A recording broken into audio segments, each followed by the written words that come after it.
Irmãos e irmãs, paz e bem, hoje, dia 19 de setembro, chegamos ao capítulo 21 do livro do Deuteronômio.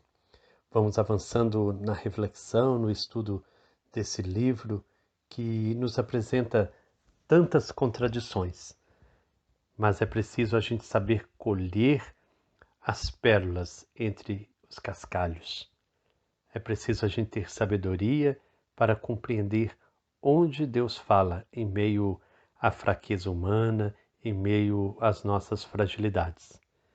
Vamos então preparar nosso coração para acolher essa palavra. Escuta, ó Israel.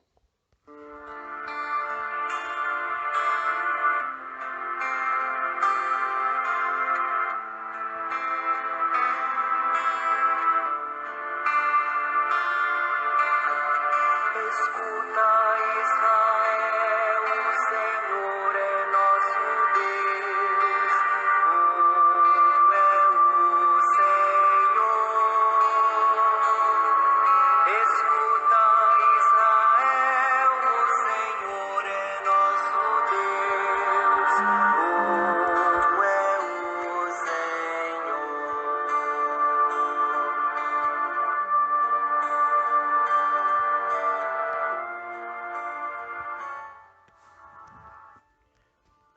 Quando for encontrado um corpo perfurado, caído no campo, no solo que Javé, o seu Deus, vai dar-lhe para possuir, se ninguém souber quem foi que o feriu, os anciãos e juízes sairão e medirão as distâncias até as cidades que estiverem ao redor do corpo perfurado, para determinar qual a cidade mais próxima do corpo perfurado. A seguir, os anciãos da cidade mais próxima tomarão uma novilha do gado graúdo com a qual não se tenha trabalhado, que ainda não tenha sido levada ao jugo. Os anciãos dessa cidade levarão a novilha até um riacho permanente, no lugar que nunca foi trabalhado ou semeado. É aí, no riacho, vão quebrar a nuca da novilha. Depois os sacerdotes levitas se aproximarão, pois foi a eles que Javé, o seu Deus, escolheu para atender e para abençoar em nome de Javé, cabendo também a eles resolver qualquer conflito ou agressão. Os anciãos da cidade mais próxima do corpo perfurado lavarão as mãos sobre a novilha com a nuca quebrada no riacho, fazendo a seguida declaração: nossas mãos não derramaram este sangue, e nossos olhos não viram nada. Perdoa, Javé, o teu povo Israel, que tu resgataste. Não permitas que o sangue inocente recaia sobre teu povo Israel. E este sangue lhe será perdoado. Assim você estará eliminando do seu meio a culpa pelo derramamento de sangue inocente e fazendo o que é correto aos olhos de Javé.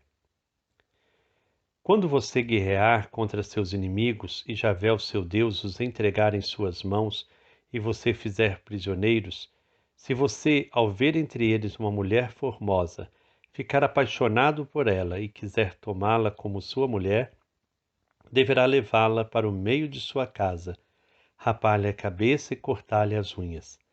Ela tirará a manta de prisioneira e ficará na casa onde você mora. Por um mês ela fará luto por seu pai e sua mãe. Depois disso você poderá chegar-se a ela, tornar-se o senhor dela e ela será sua mulher. Se por acaso você não gostar mais dela, deixe-a ir livre, não a venda por dinheiro, nem a trate com brutalidade, uma vez que você a humilhou. Se um homem tiver duas mulheres e amar uma e desprezar a outra, e as duas, tanto a amada como a desprezada, lhe tiverem dado filhos, e sendo da mulher desprezada o primeiro filho, ao repartir a herança entre os filhos, você não poderá tratar o filho da mulher amada como se fosse o primeiro, prejudicando assim o filho da mulher desprezada, que é o verdadeiro primogênito. Deverá reconhecer como primogênito o filho da mulher desprezada, dando a ele porção dupla de tudo quanto você possui, pois este filho é o primeiro fruto da sua virilidade. A ele se aplica a norma da primogenitura. Se um homem tiver um filho teimoso e rebelde, que não obedece à voz do pai e à voz da mãe, e não os ouve, nem quando o corrigem, o pai e a mãe o pegarão e o levarão aos anciãos da sua cidade para a porta de seu lugar. E dirão aos anciãos da cidade: Este nosso filho é teimoso e rebelde, não nos obedece, é comilão e beberrão. Todos os homens da sua cidade vão apedrejá-lo até que ele morra. Assim você eliminará o mal do seu meio e todo Israel ouvirá e temerá. Palavra do Senhor, graças a Deus.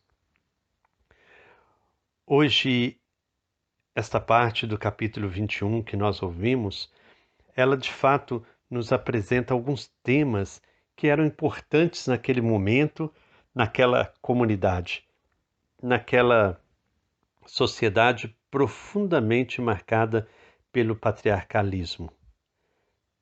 Então, é preciso compreender o contexto. Isso temos repetido tantas e tantas vezes para entender o porquê dessas normas. As normas, elas vão mudando de acordo com as sociedades. As normas existem para proteger a vida. E o olhar do povo de Israel sobre a vida os conduziu a elaborar tantas leis. E essas leis que aparecem hoje, elas de fato falam de uma defesa da vida, mas numa ótica daquele povo, daquela época. O primeiro tema fala daquele que foi morto e ninguém sabe quem o matou. Então, havia muita superstição. As pessoas acreditavam que se fizesse aquele ritual na beira do rio, se o assassino estivesse ali, recairia sobre ele a maldição. Ele seria então eliminado por Deus, porque ele estava sendo falso, mentiroso. Por isso, o ritual, que é um ritual de purificação da cidade na beira do rio, quebrando a nuca da novilha e lavando as mãos, era um ritual de compromisso, um ritual de confissão. As pessoas confessavam ser inocentes, mas se o culpado estivesse ali, todos acreditavam que ele seria então eliminado. Já o segundo tema fala das mulheres prisioneiras de guerra que eram levadas pelos soldados, por aqueles que estavam na batalha. Quem se encantava por uma mulher podia levá-la para sua casa. Mas é interessante que o texto bíblico, nesse contexto muito machista, coloca então a mulher com seus direitos também. O homem leva a mulher, faz dela sua esposa, mas se ele depois não se agrada dela, ele pode despedi-la. Mas o livro de Deuteronômio vai garantir a essa mulher que ela tem que ir, mas tem que ir livre. Ele não pode vendê-la mais. Ele não pode tratá-la com brutalidade, porque ela foi humilhada. Então, é a defesa da mulher que aparece nesse versículo 14. Já o tema seguinte é a questão do primogênito. Respeitar o lugar do primogênito, mesmo que ele seja filho da mulher desprezada. O lugar é a honestidade, é a verdade que é defendida. Depois, o filho rebelde, comilão e beberrão. É interessante essa expressão comilão e beberrão, nos remete ao Evangelho, que Jesus também foi visto como um comilão e beberrão. É a expressão de uma sociedade patriarcal, que chega ao limite da violência para educar. Quantas pessoas também acreditam na violência para educar os filhos? Quanta gente defende o castigo, quanta gente defende a agressão, a brutalidade para educar uma criança. Nesse texto bíblico, chega-se ao extremo do apedrejamento, mas hoje, muitas vezes, crianças são apedrejadas, crianças são mortas pela agressão, pela violência. Então, esses temas que eram importantes para o povo de Israel também se tornam importantes a partir do nosso contexto. Hoje também nós podemos pensar nas inúmeros jovens, nas inúmeras pessoas que são mortas e que seus culpados não aparecem. Quantas e quantas vezes são acobertados? Quantas e quantas mães choram a morte de seus filhos e nunca vão saber quem foi o culpado daquele extermínio? A violência que ronda as nossas cidades. Depois, a situação da mulher. Ainda vivemos uma época de muito machismo, da violência doméstica, como que tantas e tantas mulheres são agredidas, também são exterminadas. A questão familiar, a questão das heranças, quanta intriga, quanta confusão na divisão de heranças, quantas pessoas não respeitam o outro, não respeitam o irmão. E por fim, então, esta questão da educação de nossos filhos. Por isso, os temas apresentados no Deuteronômio, eles devem ser lidos à luz daquela época e nós pensarmos também em nosso tempo. Quais as leis que são importantes para nós hoje? Por exemplo, nós temos o Estatuto do Idoso. Por que o Estatuto do Idoso? Porque nossos idosos não têm sido respeitados. É preciso leis que os protejam. Por que leis que defendem a demarcação das terras indígenas? Porque elas estão sendo invadidas, os índios estão perdendo o seu espaço. Por que um estatuto da criança e do adolescente? Então, as leis elas existem para garantir vida. Enquanto elas garantem vida, elas têm a validade. A lei tem que estar a serviço da vida. Então, a reflexão que eu quero conduzi-los hoje é essa. Você conhece as leis que regem nosso país? Você sabe dos direitos das pessoas? A nossa Constituição, ela prevê de fato dignidade para todos. E depois muitas e muitas leis foram feitas, mas as leis muitas vezes não são respeitadas. Então é preciso a gente buscar conhecer os direitos, nossos direitos, mas acima de tudo o direito de todos. Pensarmos um mundo melhor, essa terra prometida, esse lugar que Deus reservou para todos nós. Deus nos deu a vida, nos deu um mundo para que todos vivam com dignidade. Então, que nós possamos de fato nos questionar acerca das leis. Quais leis hoje defendem a vida? Quais leis estão de fato a serviço dos pequenos, dos pobres? É preciso defender a vida, então é preciso defender a lei. É preciso que a gente lute, que a gente mobilize, que a gente some para que os pequenos, as mulheres, os índios, os negros, os moradores de rua, todos tenham acesso a uma vida digna, tenham acesso ao respeito. Então, quais as leis que lhes garantem isso? Você tem conhecimento delas? Ontem nós tivemos a nossa live, que foi muito bem participada. Agradeço a todos, que assistiram ao vivo.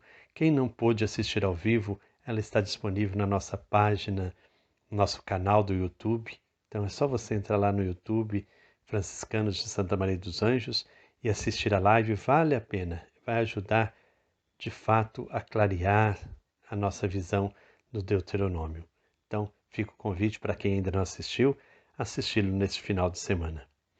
Também estarei enviando para vocês um formulário para que vocês possam escolher qual livro estudar. Está quase chegando a hora de começarmos nova etapa nessa nossa reflexão. Naquela pesquisa feita, a grande maioria das pessoas pediram para continuar nesse caminho bíblico. Então, eu quero saber de vocês qual livro nós vamos estudar a partir de outubro. Então, vamos fazer uma pesquisa, você vai responder, vai receber o link para entrar então no formulário e escolher então qual livro você gostaria que fosse estudado a partir do mês de outubro. Que o Senhor Deus de amor e bondade nos abençoe. Em nome do Pai, do Filho e do Espírito Santo. Amém. Paz e bem.